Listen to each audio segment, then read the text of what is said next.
Hello, welcome to this week's update, and yeah, not too much to talk about this week. The Kinetic Sea Harrier introduction went up last week. Part 1, which is the cockpit, dealing with the Ares cockpit, and painting the beautiful, I have to say, ejection seat, the Mark 10. That goes up this, well, tomorrow. I need to do the voiceover. I'm going to be doing that shortly. That will be going up. To say that I've been struggling with the Mojo to get that edited is a bit of an understatement. Just the whole thing just crushed the will to live out of me. And the last thing I want to do now is edit it all. But I think I owe it to you all to do that. So outlining all the trials and tribulations I had putting that thing together. I think there's a lot to learn from that. And then the final part will just be the painting, weathering, and that'll be a full stop. I have been back to the bench, and the kit I finally decided on was this thing, which is the Edward 109. This is the dual combo of the G2 and G4. G10 is about to land, the Royal class, and I'll probably be getting that. I've got the G5 and 6 at home as well. Beautiful little kits, they really are lovely.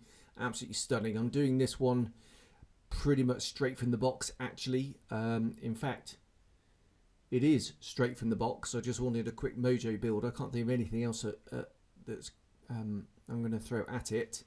And this is a,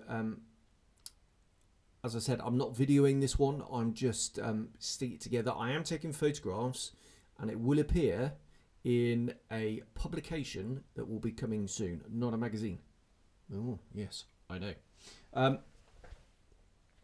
So what can I say to it? I'm going to do the box art version. This deserty one here. I really quite like that scheme, actually. And I have got a whole load of aftermarket to throw at the other one, and I'm going to do that in the Slovakian markings, I think, probably. But this thing, I built this in a day. Yesterday, all I've done today on this is mask the canopy. That's it. The whole thing went together extremely quickly. What I do need to do though today is sand down the leading edge seams because I use liquid cement on those. So I'm letting those go off properly, but the fuselage was stuck together with black super glue, my standard thing. I've got the photo etch in the cockpit, which is lovely, beautifully detailed. And yeah, just no filler, falls together. It's absolutely wonderful, and it's exactly what I needed actually to get back in the saddle. Interestingly, how we're going to paint this is the fit is so good. The oil cooler under the nose, the radiator, I think it's the oil cooler actually, the oil cooler is such a good fit, it just pops in. So it means it's a really easy masking job. So I've already painted RLM80 around the wheel wells. It's kind of, I tend to do that. It's just much easier for masking, in fact, because you don't have to do any. And I just need to touch up at the front because I did use just a little smear of Mr. Surfacer just at the front, although I didn't need it. So what I'm going to do is I'm going to touch in that at the front, and I'll prime it, and then that lower cowl will be yellow. I'll do the oil cooler yellow, and then when I come to put it together, I'll just pop it in. Job done. Much easier than putting it in and then masking it. The rudder's off because that's going to be a separate colour. That's the sort of red primer colour.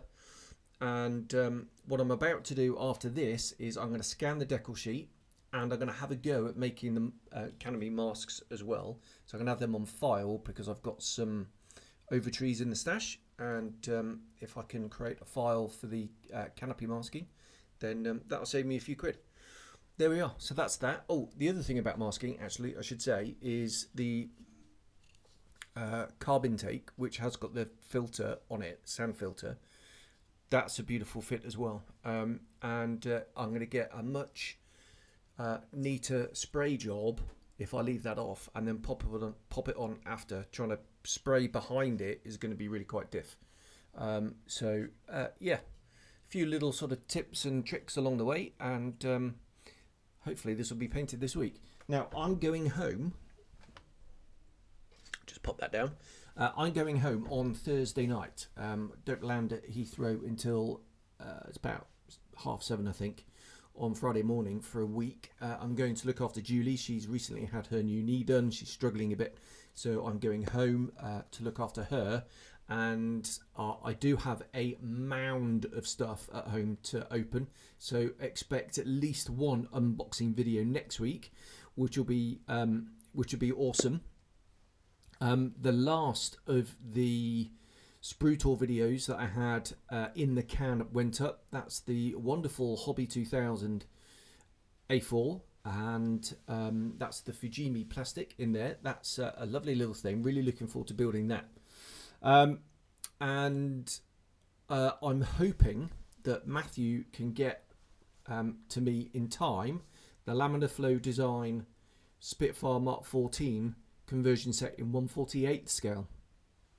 If he can do that, I shall bring it back with me, and I shall bring that to you for review, along with I still haven't decided what I'm going to do. I was going to do a load back. I was going to convert it into a Mark 18, but actually, with hindsight, I think I want a high back 14, purely because you just don't see them. I've changed my mind on that one, and I quite fancy going Southeast Asia Command on that with the broad white stripes. What I'd really like to do, I think, is do a dark earth, dark green, medium sea grey one, but I can't find a high back one in that scheme. The high backs all seem to be ocean grey, and the low backs were dark green. So if anyone's got a picture of a high back in the dark earth, I'd really appreciate that, because I've got an Armour 2C, Hurricane 2C in the stash, and I really quite fancy doing that in the green and brown SEAC scheme, and I think they'd be quite nice to go together. So that's the plan for that. And that'll be coming to the channel. That'll be the first project when I come back. I know I've been banging on about doing the 32nd one as well, and I'm definitely going to do that as well. But if I can get the 48th one with me, I think I owe it to Matthew to get the latest one out there, and I'll crack on with that straight away. And what I'll end up doing is I'll do the 32nd one as well, but later on.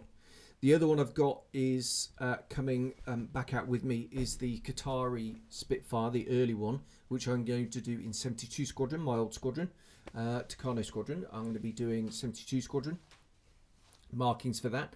That will be coming to the channel. I'm going to do that as a magazine article, and I'm going to eBay that. And the proceeds of both those things, the article and the eBay model, will go to the Whizz Kidz charity, which I know I've banged on quite a lot about, and I know many of you are probably getting fed up with me banging on about it, but many of you have also donated, and I'm exceptionally grateful, and so are the girls, to that. They are nearly 40% on their way to the target, so still a long way to go. Talking of the Whizz Kidz charity, now Chris Draper is a very good friend of mine. He's a member of IPMS Avon, and I met him when I was sort of down there. Chris is an exceptionally talented artist. He's won awards at the Guild of Aviation Artists, and just a thoroughly nice chap as well. He painted Evelyn. Evelyn was the name of our Lynx, and we had the nose art bunged on the side, and he painted the original artwork, and actually it's hanging up in the cave. Now what he's done is, very kindly, is he has an original boxing of the Lynx, of which my decals, my aircraft, was the second option in that. And he's put that up on eBay along with a print of the nose art. I'll put a link in the description below so you can go and have a look and bid on that. And he's going to donate the proceeds to that to the girls' fundraising, which is absolutely brilliant. So thank you very much, Chris, for that. It really is extremely generous of you. And yeah, absolutely bloody brilliant, mate. So thank you. And yeah, they'll be added to the total, and the girls go marching on.